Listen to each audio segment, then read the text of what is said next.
Pasando a derecho de familia. El día de hoy hablaremos de las sociedades de bienes que se producen en virtud del matrimonio o de la unión marital de hecho. En el matrimonio la sociedad de bienes se llama sociedad conyugal y nace de conformidad con lo establecido en el artículo 180 del Código Civil. Lo primero debe decirse es que es una sociedad que surge automáticamente, salvo que los esposos hayan celebrado previamente capitulaciones matrimoniales. En esas capitulaciones matrimoniales pueden establecer cuál es el régimen al que se quieren someter durante el desarrollo de su matrimonio desde el punto de vista económico. Pero está prohibido realizar estipulaciones sobre los derechos y obligaciones que surgen de las relaciones de familia, como cuáles: la fidelidad, la singularidad, la ayuda y socorro mutuo, el respeto recíproco. Se puede establecer una renuncia a gananciales, es decir, que si bien se entiende que se forma la sociedad conyugal, se renuncia por anticipado a los derechos que puedan derivarse de ellos, y en ese sentido cada cónyuge podrá quedar con los bienes que estén a su nombre sin que el otro intervenga o participe de esos bienes, depende de cómo lo hayan pactado. O también podrá establecerse que los bienes que se tenían antes, los frutos o algunos bienes que se adquieran, no pertenecerán a la sociedad conyugal. Por regla general, las capitulaciones deben realizarse por escritura pública, especialmente si son bienes que no se tienen o de futuro o bienes inmuebles. Para los bienes muebles se admite que sea documento privado firmado por 3 testigos, pero yo aconsejo que siempre se realicen por escritura pública para mayor seguridad y que se pacte claramente qué se quiere. Si se quiere renunciar a gananciales y no participar de los bienes, debe quedar expresamente. Las capitulaciones son irrevocables posterior al matrimonio y entonces es muy importante tener en cuenta el régimen al que yo me quiero someter. Aún así, si firmé capitulaciones y quiero comprar bienes en común con mi pareja, lo puedo hacer. Obviamente ya el régimen sería de un cuasi contrato de comunidad diferente, digamos en principio, a lo que se entiende por sociedad conyugal, donde yo participo del 100% de los derechos derivados de la sociedad y también debo asumir el pago del 100% de esos pasivos, obviamente dentro de las reglas de distribución que ya hemos venido trabajando. Es muy importante también considerar que en el matrimonio se forma una sociedad conyugal y que esta sociedad conyugal es diferente cuando yo contraigo el matrimonio en Colombia o cuando lo contraigo en el extranjero. En el extranjero se supone que si yo celebro el matrimonio en otro país diferente de Colombia y me domicilio en mi país, es decir, aquí en Colombia, me presumo separado de bienes. Pero esa presunción admite prueba al contrario, es decir, que yo debo probar que en el país en el que me casé existe un régimen de gananciales o un régimen de distribución de bienes. Si yo realizo esa prueba, pues ya en Colombia se formará plenamente la sociedad conyugal.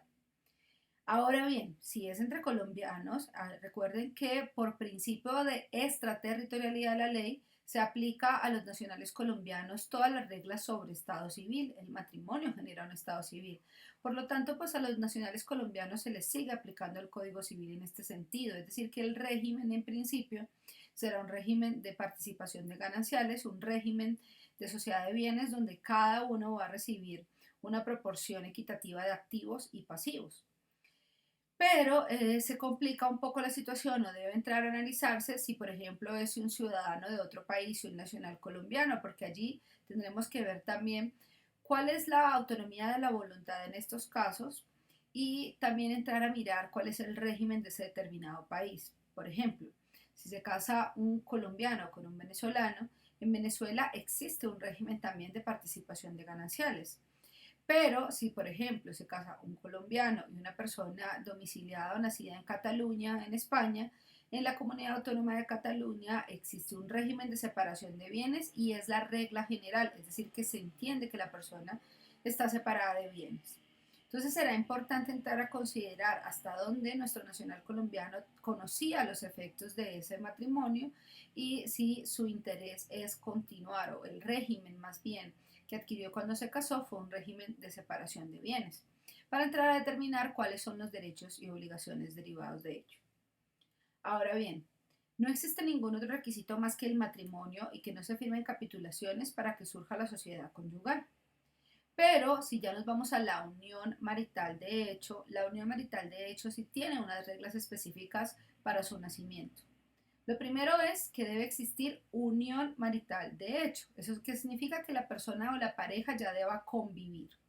Si ya conviven como pareja, pues ya se está formando poco a poco la sociedad patrimonial. Pero hay un requisito en el tiempo, de diferir en el tiempo más bien las obligaciones que se derivan de la sociedad patrimonial de hecho. Porque nos dicen que debe existir unión marital de hecho y que la unión marital de hecho debe perdurar mínimo 2 años. Es decir, que se parte de la existencia de la unión marital, solo que para poder alegar efectos jurídicos en esa sociedad patrimonial de hecho, mínimo la unión marital debe perdurar 2 años. Mínimo. Normalmente, el común entiende que la unión marital de hecho para que exista y para que se pueda exigir efectos debe durar mínimo 2 años, pero esto no es cierto. Esto es solamente para los efectos patrimoniales. Los efectos personales de una unión marital de hecho yo los puedo alegar en cualquier momento, es decir, que si yo convivo con mi pareja y solo llevo 2 días, 3 días de convivencia, 4, 5, un mes, y mi pareja me maltrata, yo ya puedo hacer uso de todas las normas que me protegen de cualquier forma de maltrato o violencia intrafamiliar. Si yo ya quiero afiliar a mi pareja y así debo entenderlo a un sistema de salud porque vivimos juntos, porque de pronto mi pareja está en estado de gravidez, también yo puedo solicitar su afiliación. Lo que pasa es que se ha entendido equivocadamente que la unión marital de hecho para que tenga efectos jurídicos debe perdurar mínimo o debe tener una duración del tiempo de mínimo 2 años.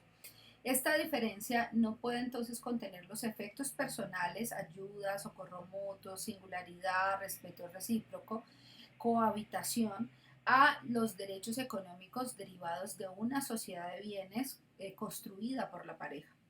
Para esos efectos económicos sí se exige el requisito de 2 años. Para los demás efectos de respeto, de singularidad y de solidaridad, yo los puedo exigir desde que inicio la convivencia, porque precisamente desde ese momento ya soy familia.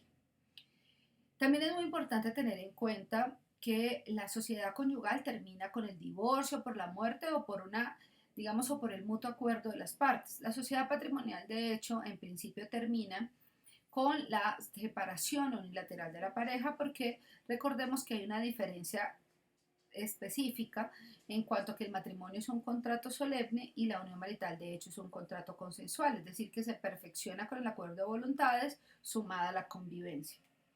En este sentido, si yo me separo unilateralmente, tengo la posibilidad en la unión marital de hecho de alegar los derechos derivados de la sociedad patrimonial de hecho dentro del año siguiente a la separación física y definitiva de la pareja. Si yo no lo hago dentro de ese año siguiente de la separación física y definitiva, se entiende que puede prescribirse la acción. En cambio, en el matrimonio, yo siempre estaré casada mientras que no se dé la terminación del vínculo conforme lo establece la ley, porque allí la terminación unilateral más bien podría constituirse en un incumplimiento de un deber conyugal. Entonces allí el régimen también se diferencia. Y otra cosa muy importante es que en el matrimonio se ingresan los bienes muebles o dinero adquiridos antes de la vigencia del matrimonio, se deben ingresar a la sociedad, pero se les restituye al socio bajo la figura de la recompensa. En cambio, el parágrafo del artículo tercero de la ley 54 del 90, que es el que regula parte de lo que estamos hablando de los derechos económicos, nos dice que no van a ingresar los bienes muebles ni el dinero que se tenga por los compañeros permanentes antes. Entonces el procedimiento allí deberá tener en cuenta esas sutiles diferencias. Teniendo en cuenta estas diferencias, vamos a comenzar a analizar cuáles son las reglas de oro para la liquidación de las sociedades familiares, para con ello poder profundizar un poco en el estudio de cuáles son los derechos y obligaciones que harán parte de las sociedades de bienes y que debemos tener en cuenta para proceder a una liquidación de una sociedad conyugal o una sociedad patrimonial de hecho. Es importante reiterar que entonces el matrimonio produce una sociedad de bienes denominada sociedad conyugal y la unión marital de hecho produce una sociedad de bienes denominada sociedad patrimonial de hecho. Frente a la sociedad patrimonial de hecho es importante decir que no se forma si existe respecto de alguno de los compañeros permanentes un matrimonio anterior. En ese caso es importante que se haya al menos disuelto la sociedad conyugal de ese matrimonio anterior o de lo contrario no se formará la sociedad patrimonial de hecho y no se tendrá derecho a la distribución de gananciales derivado de la convivencia permanente entre dos personas. Una vez nace la vida jurídica de una sociedad de bienes, es importante tener en cuenta que cualquiera de los cónyuges o los compañeros permanentes tiene la libre administración y disposición de los bienes que adquiera, es decir, los puede comprar, vender, permutar, puede adquirir pasivos, puede obligarse para con otras personas. No hay una potestad de intervención en la administración de estos bienes, pues cada uno puede administrar los bienes que tenga a su nombre. ¿Dónde vemos qué ha pasado con estos bienes? Pues al momento de la edición del matrimonio o de la disolución o terminación de la unión marital de hecho, allí verificamos cuáles son los activos o pasivos que tiene la sociedad y verificamos realmente qué inversiones se realizaron durante la vigencia del matrimonio o de la unión marital de hecho. Pero ahora es importante preguntarnos entonces qué bienes ingresan a la sociedad conyugal o a la sociedad patrimonial de hecho. Y para ello tenemos algunas reglas. Lo primero es entrar a determinar qué tipo de bien es, si es un bien mueble o inmueble. Para los inmuebles es importante tener en cuenta que todos los bienes inmuebles que se adquieran previo a la vigencia de la sociedad o durante la vigencia de la sociedad a título gratuito, es decir, por herencia, donación o legado, se consideran bienes propios, es decir, cada cónyuge o cada compañero permanente tiene un derecho pleno sobre esos bienes y no ingresa ni a su sociedad conyugal ni a su sociedad patrimonial de hecho. Por otro lado, debe tenerse en cuenta que todo bien, mueble o inmueble, adquirido durante la vigencia de la sociedad conyugal o sociedad patrimonial de hecho, es considerado un bien social, es decir, que ingresa a la sociedad de bienes y debe distribuirse un derecho común y proindiviso para cada socio. ¿Qué significa que el bien sea adquirido a título oneroso? En palabras sencillas, que se pague o se dé una contraprestación equivalente en dinero o en otro bien por ese nuevo bien, mueble o inmueble, que ha ingresado a la sociedad conyugal o a la sociedad patrimonial de hecho. Entonces, si fue adquirido así, a título oneroso, durante la vigencia de la sociedad, se considera un bien social. Es importante considerar que existen pequeñas diferencias entre la sociedad conyugal y la sociedad patrimonial de hecho. Una de ellas es frente al tratamiento de los bienes muebles que se tenían antes de la vigencia de la sociedad o que se adquieren durante la vigencia de la sociedad a título gratuito. Porque en la sociedad conyugal estos bienes sí ingresan y hacen parte por mandato del artículo 1781 a la sociedad conyugal.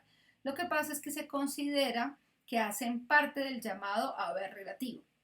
¿Qué significa esto? Se entiende que la masa de bienes de una sociedad conyugal se divide en dos. Unos bienes que componen el haber absoluto y otros bienes que componen el haber relativo. Los bienes que componen el haber absoluto son todos aquellos bienes que ingresan totalmente a la sociedad conyugal y que al momento de repartirse se les otorga un derecho común y proindiviso a ambos cónyuges. Este tipo de bienes no generan recompensa a favor de los cónyuges, pero también existen los bienes que componen el haber relativo.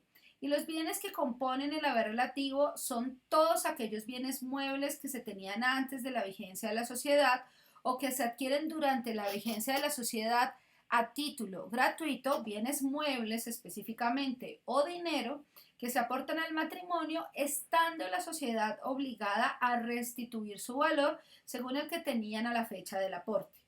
Entonces es importante tener en cuenta que al momento de realizar la liquidación y disolución de la sociedad conyugal, debe restituirse al cónyuge que aporta este bien el valor que tenían los bienes. Es decir, que no se pueden o no estarían sujetos, en otras palabras, a repartirse por partes iguales entre los cónyuges porque le debían pertenecer o le pertenecen a uno de ellos. Entonces, para proceder a realizar la liquidación en estos casos, siempre debe tenerse en cuenta cuál es la naturaleza del bien, cuál fue la fecha de adquisición, cuál fue el título de adquisición, si se realizaron incluso mejoras o no en esos bienes, qué inversiones, en otras palabras, se realizaron, para así poder determinar si ingresan o al haber absoluto o al haber relativo y así entrar a resolver la situación jurídica en la que cada uno de estos bienes se encuentra y proceder a confeccionar perfectamente nuestros inventarios y avalúos de bienes. Un aspecto muy importante es que en la unión marital de hecho, específicamente a la sociedad patrimonial de hecho, no ingresan los bienes muebles adquiridos antes de la vigencia de la sociedad o durante a título gratuito. Esto por mandato expreso del parágrafo del artículo tercero de la ley 54 del 90.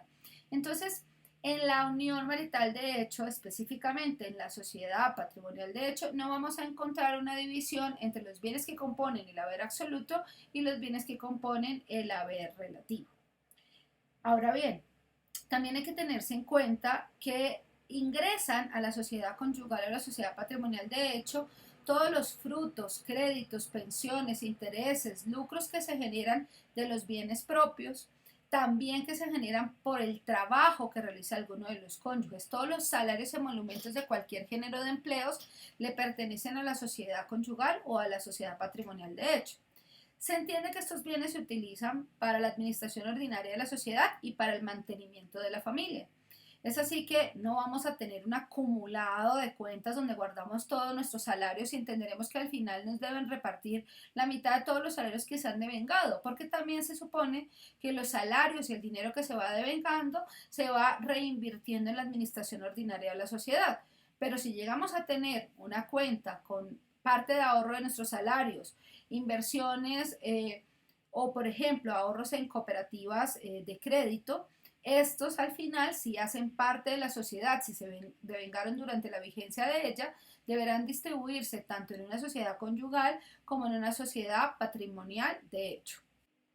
Resumamos, de acuerdo con la anterior explicación, todo bien mueble que se adquiere antes de la vigencia de la sociedad conyugal, no importa el título, o durante la vigencia de la sociedad conyugal a título gratuito, se considera un bien social, ingresa a la sociedad, pero genera una recompensa en favor del socio que aportó dicho bien. Y esto no aplica para la sociedad patrimonial de hecho en virtud de lo establecido por el parágrafo del artículo tercero de la ley 54 de 1990. Otro elemento importante a considerar en las liquidaciones de las sociedades de bienes es que no importa o no se tiene en cuenta si solo uno de los cónyuges o compañeros permanentes trabajan durante el tiempo de la relación. La legislación ha previsto que también el aporte en trabajo doméstico que puede realizar alguno de los miembros de la pareja se considera válido como aporte dentro de las sociedades de bienes. Pero en principio, nosotros podríamos acordar con nuestra pareja matrimonial o compañera permanente que no se quiere desarrollar ningún tipo de trabajo y que se quede al cuidado del hogar o por el contrario, que se dedique a hacer las actividades que mejor prefiera y ello no va a afectar sus derechos económicos. Tampoco se afectan sus derechos económicos si uno de los miembros de la pareja es infiel. La consecuencia jurídica allí será otra, como por ejemplo la condena a alimentos como sanción. Pero esto no hace que se pierda ningún derecho en la distribución de la sociedad de bienes. Digamos que se tiene a veces por entendido o se considera que debería perderse los derechos económicos por el hecho de haber incumplido un deber conyugal en el matrimonio, porque esto solo se puede predicar del matrimonio, no de la unión marital de hecho, pero también digamos que la legislación ha determinado que la indemnización no sería la pérdida de los derechos económicos, sino que la indemnización es la condena de alimentos como sanción y así lo ha reiterado en muchas ocasiones la Corte Suprema de Justicia.